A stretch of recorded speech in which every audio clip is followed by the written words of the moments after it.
This is View from the Pits, the official podcast of the Maple Leafs. I'm your host, Ryan Eakin, and in this episode, I speak to Garrett Takamatsu about how he became a Maple Leaf back in 2018, his MVP season in 2021, and what he hopes his future in baseball holds.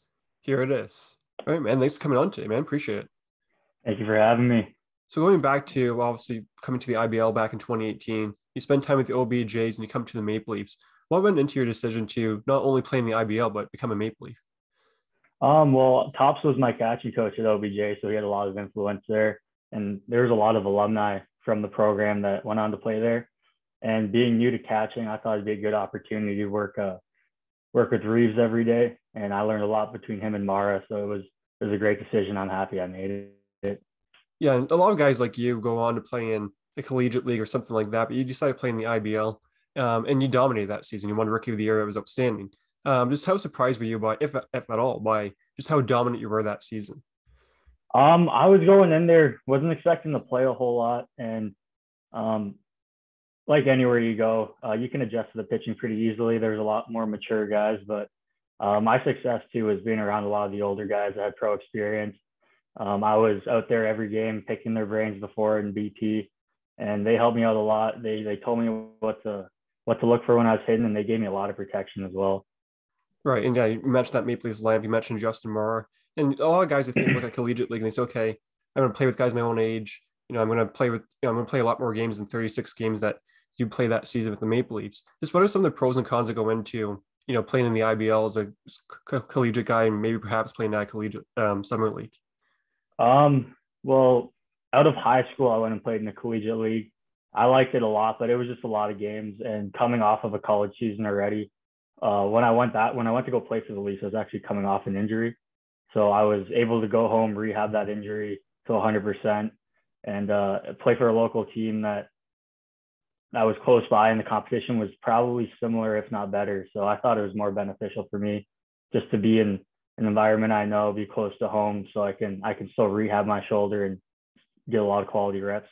Right, and in college, you played at Indian Hills to begin, and you dominated there. Is this what went into your decision to go play at Indian Hills? Well, out of high school, I went to Central Alabama. Things didn't work out well there.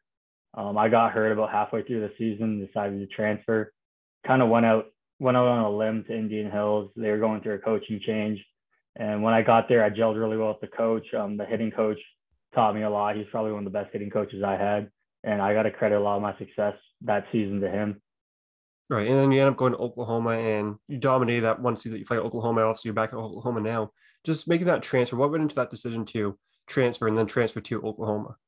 I just wanted to go to a school that wanted me. A scholarship played a lot into that since I have to cover my own school, and they had a very successful track record, and I liked the program, what they had to offer, and all the facilities are top tier. They're better than most D1s, so it was kind of a no-brainer to me.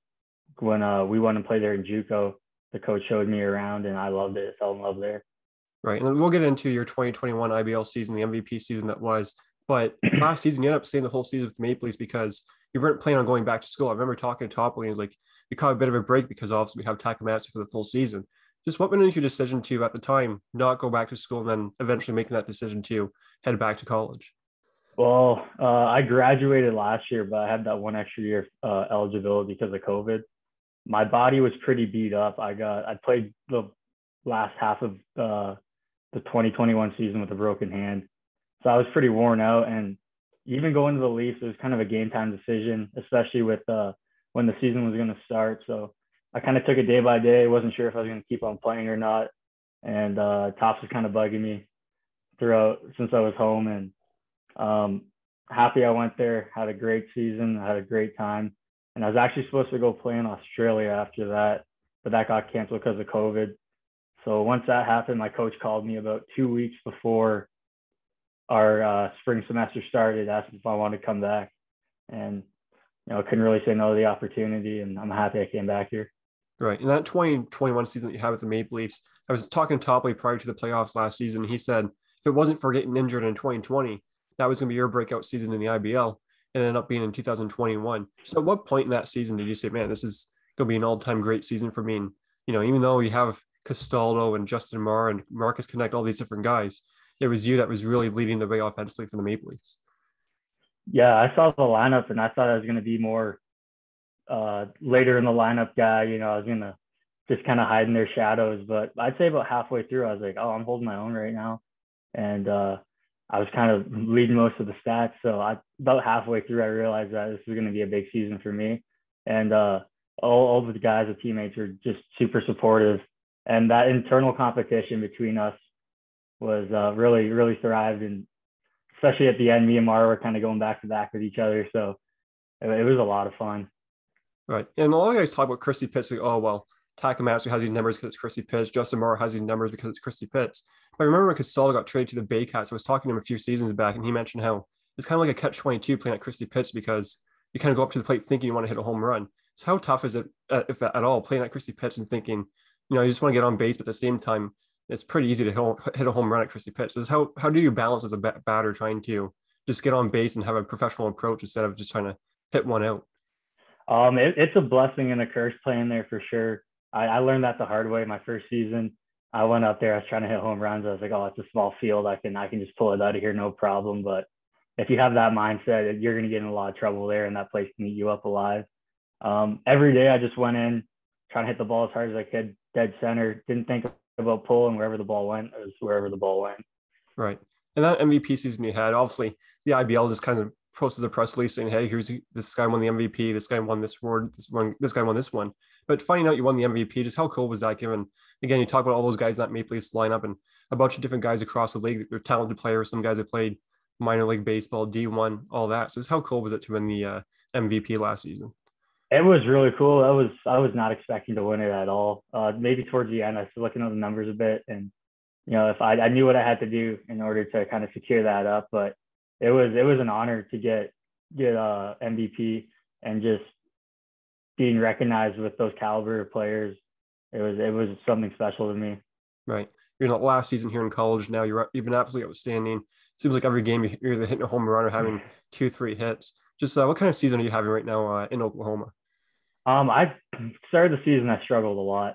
I kind of played around with my swing, which I really shouldn't have, but started to find my groove again, which is nice. I found that I've been a little bit streaky here. I want to be more consistent, but everything's falling in place. The team's playing really well together now, and everything's starting to click at the right time. So I'm really, really happy about that. Right. How do you balance, obviously, so last season you want to get, perhaps go as far as you can as a team, but also realizing that, hey, if you keep up doing what you can do, you might get drafted, you might get indie looks. Just how do you balance trying to have personal success while also having team success? I just try and be the best teammate that I can possibly be day in, day out. Especially being an older guy, I kind of taken the leadership role, and we have a younger team, so just like helping them day to day, like what the Leafs did to me, goes a long way. And I know if I play well every day, it's going to give the team a good chance to win. So I just take it game by game. Don't try and get too big for myself, and just try and be an impact Right. every time I step up there. Right. And obviously, look at this season that you have. It's been absolutely terrific. Obviously, there's lots of possibilities for you once you finish school. Just what do you hope to have baseball wise? Not even necessarily next season, but just 2-3 seasons down the road. Do you hope to play indie ball? Do you hope to perhaps get drafted? Just what are your hopes overall in terms of what you want to see baseball wise moving forward for you? I'm kind of a go with the flow type of guy. I got a couple options right now, so I'm weighing that out and seeing what will be best for me. The one thing, being Canadian, getting a visa is kind of tough. I was contemplating playing indie ball last year, but there's about a 2 month wait to get a visa, so I had to put that on hold. So I'm just letting the outside factors do their thing. I just got to focus on myself, and whatever opportunities come to me is I'll take it by stride and see where it goes. Absolutely. I appreciate it, man. Appreciate obviously coming on today. And I wish you the best of luck for the rest of your college season. And we'll see what the future holds for you. But I appreciate you coming on today, man. Awesome. Thank you very much. Thanks for having me on, Ryan. Once again, that was Garrett Takamatsu on his 2021 MVP season and what he hopes his future in baseball holds. Stay tuned in 2 weeks' time for the next episode of View from the Pits.